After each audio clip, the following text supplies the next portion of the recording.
Please concentrate on this project work. This is the lecture even you was awaiting from last few many days. This is project work. Project work, it is part and parcel of 20 marks in your CBSE examination. Try to understand आपके examination में एक project है, just one. You have to make only one project on some topics which I will show you. सबसे पहले मैं इस PDF के ना लास्ट में आऊँगा बेटे. हमारे पास लास्ट में नीचे जाके ना 2 प्रोजेक्ट के सैंपल दे रखे हैं आपको.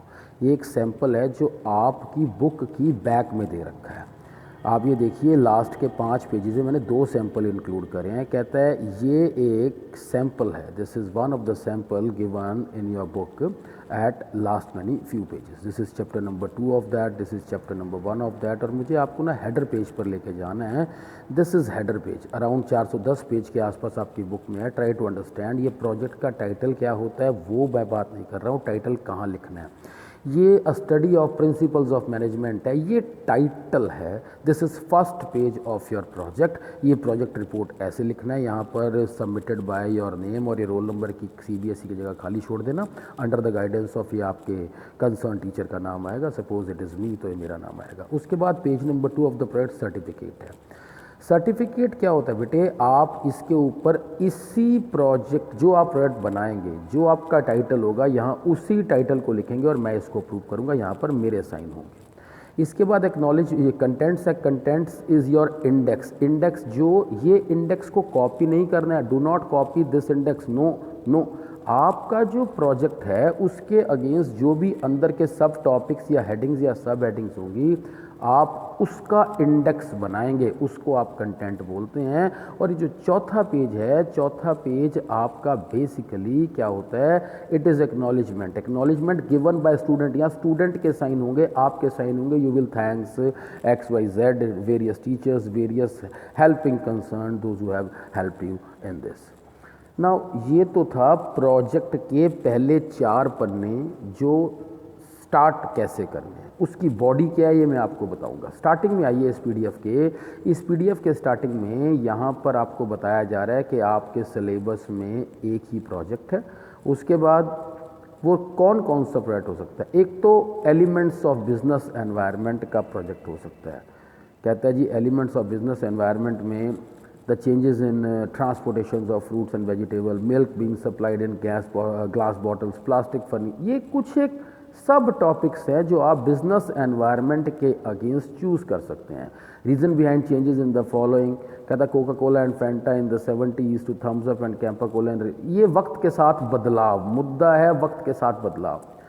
कहता student may be asked to inquire about. आपसे वाइवा में ये क्वेश्चन पूछे जा सकते हैं कि what is the reason of stopping the manufacturing of such and such things, the introduction of Thums Up, what is the reentry of Coke, why it was possible, factors responsible for the change. वक्त के साथ बदलाव कैसे और क्यों हुआ. मेरी बात को ध्यान से सुनना. कोई भी प्रोजेक्ट कॉपी नहीं करेंगे आप. कॉपी का मतलब है बुक की बैक पे दे रखा है, आपने कॉपी कर दिया है, this will get disqualified. Number 2, कोई भी चीज़ आपको बुक से टेपनी नहीं है. मिसाल के तौर पे बिजनेस एनवायरनमेंट का प्रोजेक्ट है तो कोई बिजनेस एनवायरनमेंट बुक से नहीं लिखना है. प्रिंसिपल ऑफ मैनेजमेंट है तो वो बुक से नहीं लिखना है. करना क्या है, बिजनेस एनवायरनमेंट का मतलब है जिस पर्टिकुलर फैक्ट्री पे, जिस पर्टिकुलर टॉपिक पे, जिस पर्टिकुलर ऑर्गेनाइजेशन पे आप ये प्रोजेक्ट बना रहे हो, बिजनेस एनवायरनमेंट के कंसेप्ट प्रैक्टिकली उसके ऊपर कैसे कैसे अप्लाई होते हैं, आपने वो एक्सपीरियंसेस लिखने हैं. इसमें नीचे देखिए बेटे, कहता है what has the effect on being types of goods and services. Student can take examples of washing machines, need of. देखिए करंट टॉपिक से रिलेटेड आप कोई भी एग्जांपल ले सकते हैं. Project number 2, topic number 2 principal of management का हो सकता है. आपने अपने सिलेबस के चैप्टर 2.1 में 14 प्रिंसिपल्स ऑफ मैनेजमेंट पढ़े हैं. बात को समझना. Principal of management, 14 principal of management किस चीज़ के ऊपर है. डिपार्टमेंटल स्टोर पे हैं, इंडस्ट्री पे हैं, फास्ट फूड आउटलेट पे हैं, किसी दुकान पे हैं, किसी ऑर्गेनाइजेशन पे हैं. यानी कि प्रोजेक्ट का टाइटल बनेगा प्रिंसिपल ऑफ मैनेजमेंट ऑफ फलानी कंसर्न. तो कंसर्न के ऊपर वो 14 प्रिंसिपल ऑफ मैनेजमेंट कैसे अप्लाई हुए. 14 के 14 फेवरेबल थे, पॉजिटिव थे कि कुछ पॉजिटिव थे, कुछ नेगेटिव थे, कुछ अप्लाई होते थे, कुछ नहीं होते थे.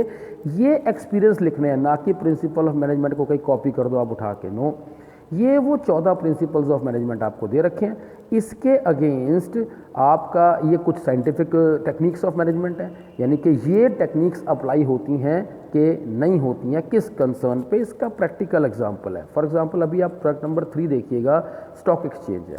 स्टॉक एक्सचेंज के बारे में आपने चैप्टर 10.2 में पढ़ा, तो ये this is the third topic and this is the content you can read on के फेस्टिवल्स में। जैसे कि आजकल दिवाली का मौसम है, तो दिवाली के मौसम में शायद आपको आइडिया नहीं बेटे, दिवाली वाले दिन भी स्टॉक एक्सचेंज खुलती है और बहुत मोटा पैसा इन्वेस्ट किया जाता है। तो ये जब चीज़ें हैं, ये part and parcel stock exchange में ट्रेड कब होता है, उसका बूम कैसे आता है, स्टॉक मार्केट्स कैसे अप जाती है and all that, this you have to basically discusses. और किसी फेस्टिवल की वजह से आपका स्टॉक प्राइस अप हो जाता है, स्ट्राइक्स की वजह से गिर जाता है, उसके रीजंस मैं आपको राय दूंगा प्रिंसिपल ऑफ मैनेजमेंट या मार्केटिंग का प्रोडक्ट बनाने की। ये चौथा है, या नीचे सामानों के नाम लिखे हुए हैं, ब्रेड बटर कार चॉकलेट, इसके ऊपर आपका प्रोडक्ट है। ध्यान से सुनिएगा, प्रिंसिपल ऑफ मैनेजमेंट किसी इंडस्ट्री का है, मार्केटिंग किसी सामान का है। प्रिंसिपल ऑफ मैनेजमेंट में सामान का यूसेज ऑन इंडस्ट्री है, यहाँ पर पर्टिकुलर वो सामान कितना सक्सेसफुल है, उसके कंपटीटर कैसे हैं, उसकी सेल कैसे बढ़ी, उसकी सेल कैसे घटी, मार्केटिंग कैसे सक्सेसफुल हुई, आपको ये दिखाना है। ये पर्टिकुलर कुछ एक सब टॉपिक्स नहीं कहेंगे, इसको हम ये कहेंगे कि these are basically focus reference on which you have made your marketing का प्रोजेक्ट। अब आप देखिए बेटे, इसमें सीधी सी बात है, आप कुछ लेबल भी ड्रॉ कर सकते हैं, कोई लोगो दिखा सकते हैं, जो भी आपका टाइटल होगा। फॉर एग्जांपल मैकडी का है तो मैकडी का this can be the logo, आप इसको हाईलाइट कर सकते हैं। फिर what is the selling price of your competitor product, आपके प्रोडक्ट के अगेंस्ट आपके कंपटीटर की क्या स्ट्रेटजीज हैं, आप उसको कैसे बीटअप करेंगे, हाउ विल आपकी पैकेजिंग कैसी होगी, कौन सा डिस्ट्रीब्यूशन चैनल अप्लाई करते हैं आप। मिसाल के तौर पे आप होलसेलर है कि रिटेलर हैं, खैर what is going to be your selling price. भाई यार तुम देखो, पेन 2 रुपये का भी है यार, पेन 200 रुपये का भी है, काम तो वही करता है। बर्गर 20 रुपये का भी है, बर्गर 200 रुपये का भी है। मिसाल के तौर पे जितनी स्टैंडर्ड का आउटपुट आप देना चाह रहे हैं, तो वो स्टैंडर्ड का दाम कस्टमर तब देगा अगर उसमें उसको यूटिलिटी दिखाई देगी।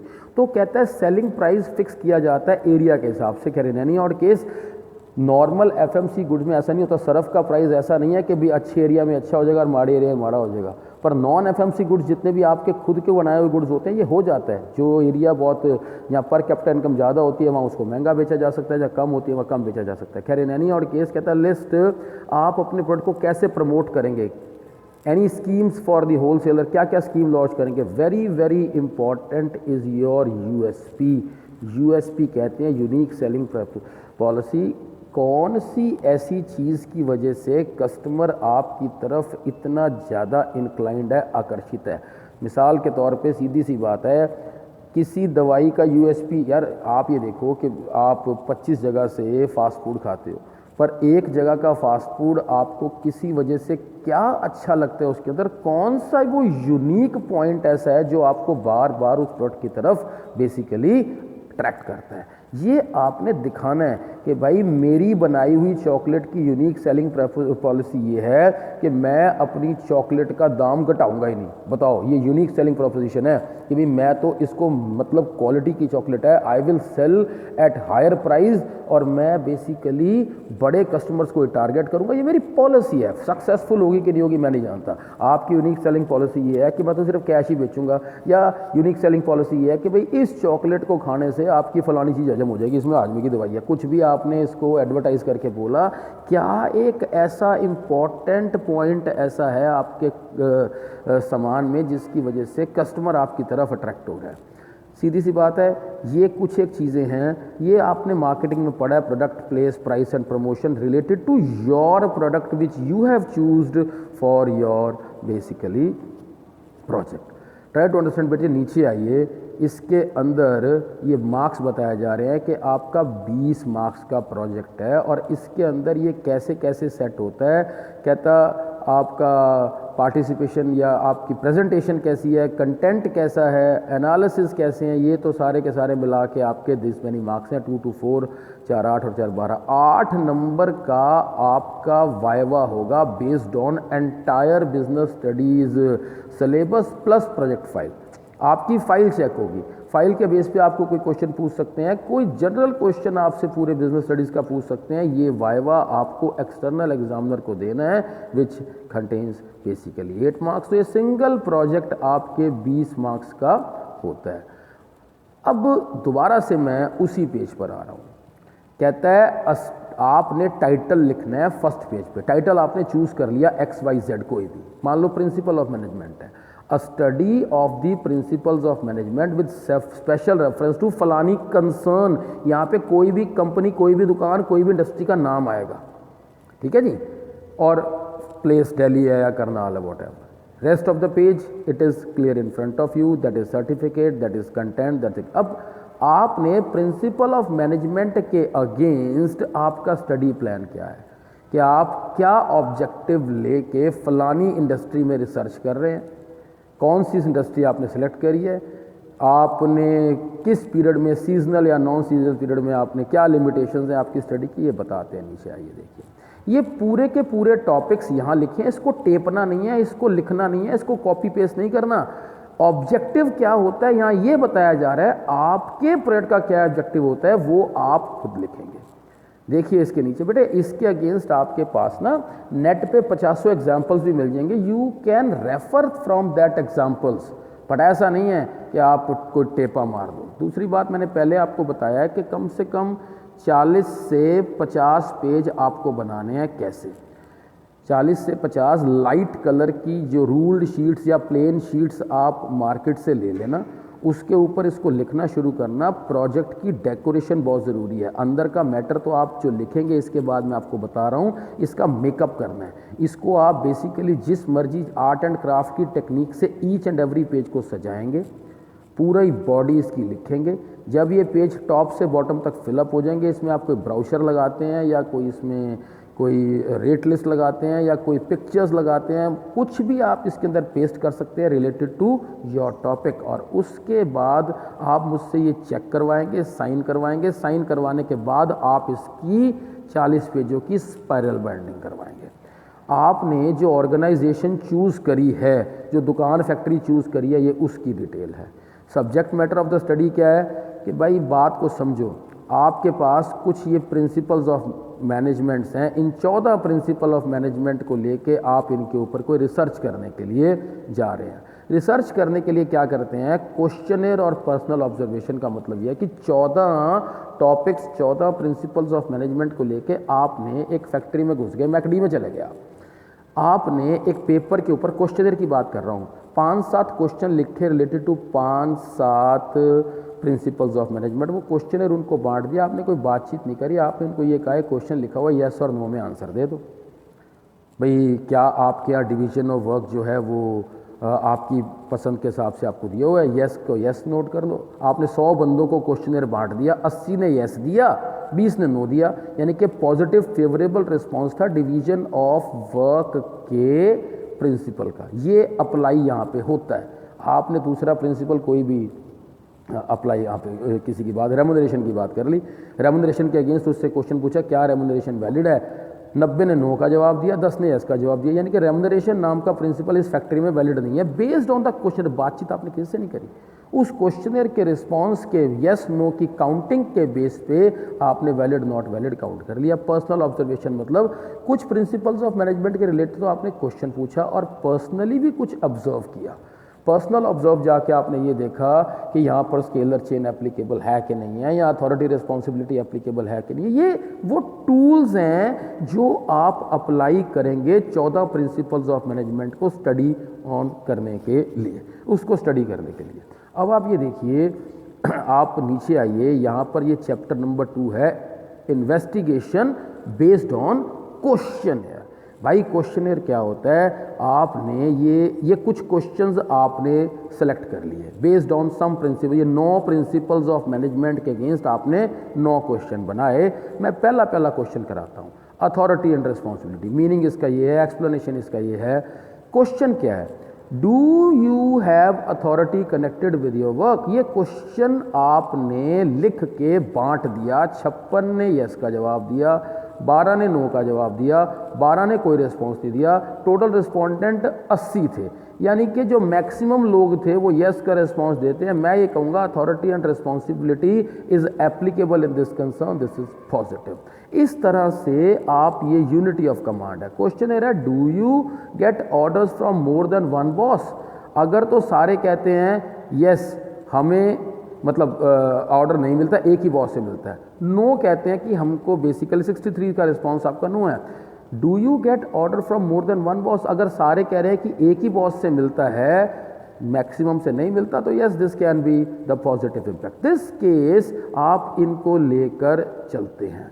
चलने के बाद इसके लास्ट में नीचे आइए, ये 9 कंक्लूजन के बाद ये empirical investigation on personal observation है। पर्सनल ऑब्जर्वेशन में बचे हुए 5 प्रिंसिपल ऑफ मैनेजमेंट आपने चूज कर लिए।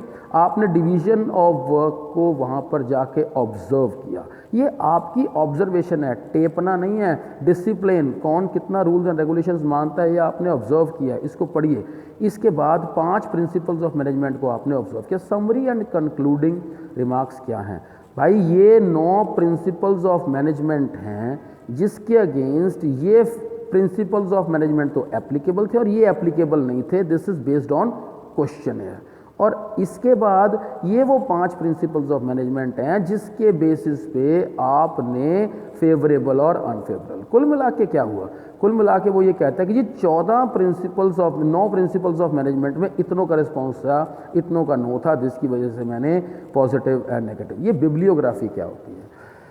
प्रोजेक्ट के रिलेटेड आपने फलानी बुक से या बुक्स को रेफ़र किया, कि न्यूज़पेपर को रेफ़र किया, कि नेटवर्किंग सिस्टम को रेफ़र किया। मैंने इन न्यूज़पेपर को रेफ़र किया, इन साइट्स पे गया, इन बुक्स को, मैं किसी बुक का नाम लिख सकते हैं, रेफ़र किया। ये बिब्लियोग्राफी है और this will be the last page of the project. ये ना मैंने आपको दिखा रखा है। अगर आप मार्केटिंग का प्रोडक्ट चूज़ करते हैं तो study of global marketing approach with special reference to फलानी कंपनी।